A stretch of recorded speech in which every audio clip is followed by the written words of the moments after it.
भारतवर्ष लोगों के दिलों पर, उनकी आत्मा, उनकी रूह पर हमला है।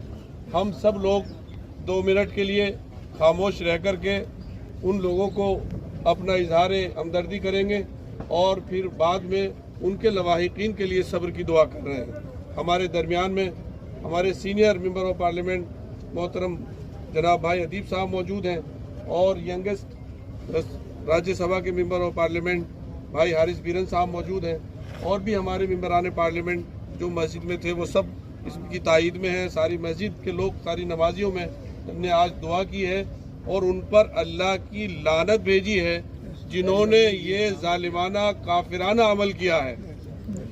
ये अमल जो है जालिमाना है और इसी अमल को काफिराना अमल कहा जाता है कि जो अल्लाह के दीन से बगावत का ऐलान है। ये किसी भी जान को नाहक कत्ल करना ये वही कर सकता है जिसके दिल में ईमान नहीं है, जिसके दिल में इस्लाम की कोई इज्जत नहीं है। वो इस्लाम को बदनाम रुस्वा करने के लिए और देशवासियों को लड़ाने के लिए, दोनों मकसद हैं, ताकि एक अजीम धर्म बदनाम हो और देशवासियों आपस में लड़ें। इसलिए हमें इसको समझना चाहिए और हम हुकूमत से अपील करते हैं कि ऐसे लोगों के खिलाफ सख्त कार्रवाई की जानी चाहिए और मुल्क की जो है वो हिफाजत का जो हम सब की जिम्मेदारी है कि हम इस वक्त एक परिवार है, भारत एक परिवार है, भारत के सारे लोग एक परिवार हैं। इस परिवार को किसी तरह से भी हमें जो है दुश्मन हमारा इस परिवार को कमज़ोर करना चाहता है मज़हब का नाम लेकर के।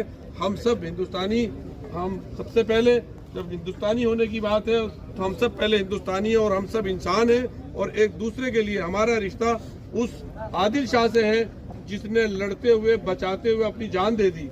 हम सब का रिश्ता नज़ाकत शाह के साथ है जिसके जो उसका भतीजा है जिसने 11 लोगों की जान बचाई। इसलिए इस दुख के मकाम पर हम सब पूरी आवाम से, अपने पूरे हिंदुस्तानियों से, 140 करोड़ आवाम से अपील करते हैं कि वो जितने भी हमारे कश्मीरी भाई हैं उनकी सिक्योरिटी सेफ्टी का वो किया जाए कि इसमें कश्मीरियों का कोई दोष नहीं है। और वो लोग चाहते ही ये हैं कि हिंदुस्तान के लोग, हमारे वतन के लोग अपने इस वतन के कश्मीर के हिस्से में ना जाएं। इसलिए वहाँ ना तो जाएं भी वहाँ और ज़्यादा जाएं वहाँ पर, ताकि जो है उनका मकसद फेल हो। और जो कार्ड उन्होंने इस्लाम के धर्म के नाम से जो है वो पूछ कर मारा है, ये इसीलिए है ताकि हम लोग लड़ें। अब अगर इसमें हम लड़ते हैं तो गोया कि उनके मंसूबे को, उनकी साजिश को हम नहीं समझ पा रहे हैं। तो इसलिए समझने की कोशिश करें। सब लोग एक प्लेटफार्म पर हैं, हम सब लोग 1 मिनट के लिए खामोशी इख्तियार करेंगे और उसके बाद फिर उनके लवाहिकीन के लिए